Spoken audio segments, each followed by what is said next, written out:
Hello, everybody. Welcome. Oh, man, I don't want to say that. Welcome to my channel. Bro, I'm one of those guys now.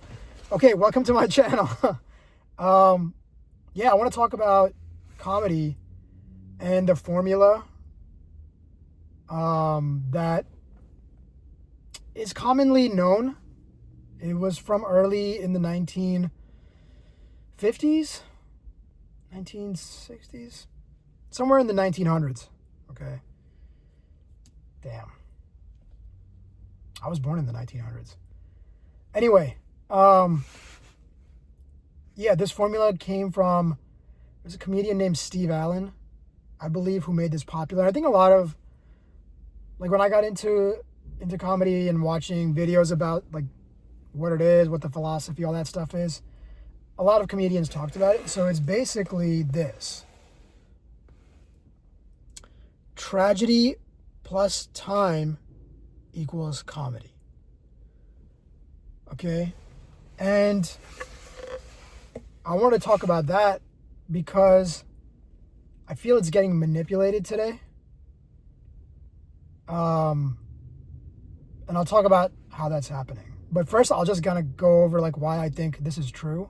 So I've seen this: tragedy plus time equals comedy, and then pain plus time equals comedy. So, you know, in the same vein, the same essence. Why do I think it's accurate in the first place? So let's just give an example, right? And let's give an example that's universal in terms of comedy. Let's look at physical comedy, because it goes across all languages and all cultures. If you think about like Three Stooges or like Charlie Chaplin, those black and white silent films where, you know, the person's either getting hit or like something's, you know, their hat's falling off, or they're getting pushed, getting whacked by something. Ultimately, it's like a, you know, you can kind of consider like a mini tragedy or like a pain, basically. So if you think about any jokes, even when it's the spoken comedy, all the jokes are in the negative. It's never, the punchline is never, and he lived happily ever after, and he won $1 million. Like maybe in some ironic way, but no, it's generally like, I don't know, like your mom was so fat, or this guy is so dumb, how dumb is he, or whatever. You know, that's what we laugh at. We make light of, you know, the darkness. And the time element, why it was funny to watch like those slapstick comedies, because the guy who was doing it wasn't getting hurt, at least from what we saw, the way it was presented. So in this formula, if you think about how it works, it's, okay, what was the situation? Like, what was the tragedy? What was the pain?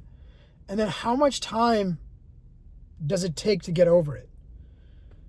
And the way that they presented, like, the Charlie Chaplin stuff, or, you know, the slapstick stuff, or even, you know, anyone that's doing that stuff today, the prank stuff, like Wild Boys, those guys that were, like Jackass.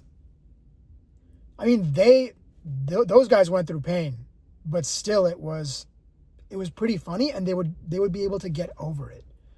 They would recover. So if the tragedy is, you know, something that you can recover from, it's not devastation, and then obviously like the tone that it's presented also, then the recovery time is like not that high, then okay, we can laugh at this. This is like funny. Yeah, he got hurt. It's not a big deal. It's hilarious, right? So that's kind of the example of like how, at least in my mind, it works. I'd love to. I'm like trying to project my Professor Jiang right now. I don't know if you guys have watched him, Professor Jiang. He's incredible. Just a side note here. He's on the whiteboard. He's talking about geopolitics, and then, you know, the laws of this and like he has so much knowledge. Everything he just comes out of his mouth is just knowledge. I'm like, yo, is this guy AI? How is he so smart? But yeah, I'm trying to, I'm trying to channel him a little bit here. But But yeah, so this formula, right, now you can see on a small scale how it works. Now let's apply it to, like, let's say 9/11, for example. Tragedy of 9/11, right? That, and maybe still people have not gone over it, but that took years until people started joking about it, and also audiences were like accepting it, willing to laugh. It had to be like tastefully done. Even now, I think, still, if you think about that, that's like a major tragedy. A lot of lives are lost.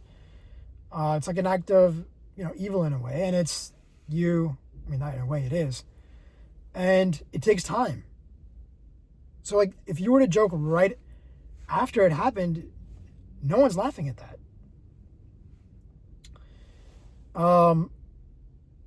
And then, or another example is like Kobe Bryant's like death. There was a comedian, Ari Shaffir, he made a joke about it on Twitter, and he was like, everyone was coming after him because he was beloved. So there's a lot of examples like this. So now to the point of why it's getting manipulated today. So in my view, what's going on today is that the time element is being shortened while the tragedies are still very devastating. And it's happening through the constant media exposure and the short form content. So because of the short form content, like okay, just to go back to the 9/11 example, like, you need, why does it need time? Like, it's such a painful thing, and it needs to get processed. Like, even think about, let's say, your own life. If something terrible is happening right now, while you're in it, it's not funny, right? If it's not that serious, maybe you can laugh at it, you can have a sense of humor about it. But, like, let's say you're going through a divorce, you need time. You need time to be able to go back and look at it and be like, maybe this is, now I can kind of laugh at it.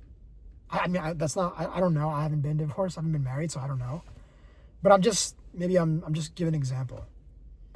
So that's, how the time element works, at least in my understanding. And what I think is happening today with the short form content, a tragedy would happen like this Epstein files, right? It came out in the beginning of Feb, and then obviously it's like all over social media. But the nature of social media is so quick, and we don't even have time to process anything. There's so much, media coming our way, and it's not like a lengthy, it's like 30-second clips, and then you scroll to something funny, whatever. So it's like it hits you, but then you get maybe soothed by something else. What they're doing is, I believe, like, cutting the time element out and reducing it. So it's almost as if this is like maybe getting crossed out, and they're just trying to make tragedy funny. They're trying to just get us desensitized.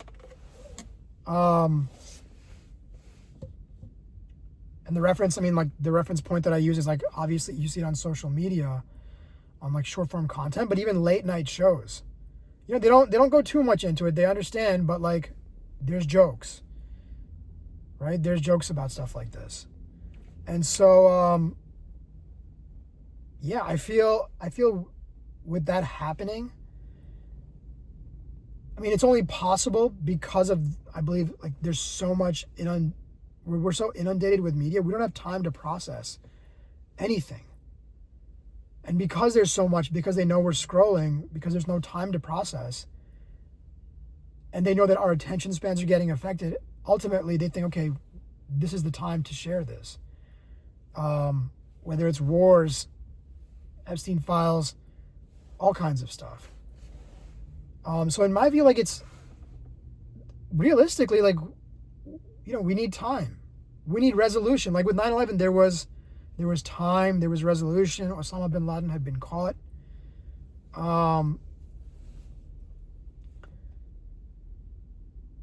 And even now, I don't know if like people are like, yeah, we're making jokes about it, but it's not something that we commonly like joke about.